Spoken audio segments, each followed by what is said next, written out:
কলা গাছের মিষ্টি গল্প। এক ছিল এক সবুজ গ্রাম। সেই গ্রামে দাঁড়িয়ে ছিল লম্বা একটি কলা গাছ।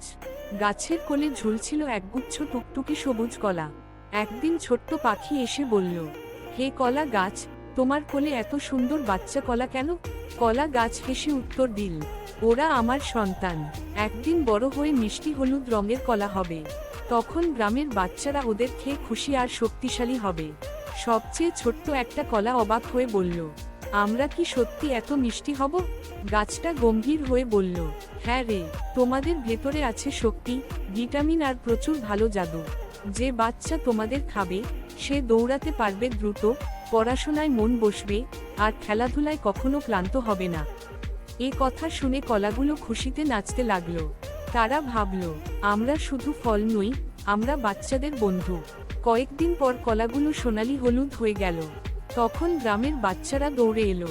তারা চিৎকার করে বলল, আহা, কত সুন্দর কলা, আজ আমরা সবাই খেয়ে খুশি হব।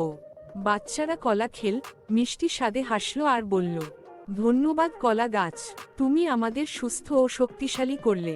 কলা গাছ তাদের দিকে তাকিয়ে মৃদু হাওয়ায় পাতাগুলো নেড়ে ফিসফিস করে বলল, তোমরা যদি আমায় যত্ন করো, আমি প্রতি বছর তোমাদের জন্য নতুন নতুন কলা উপহার দেব।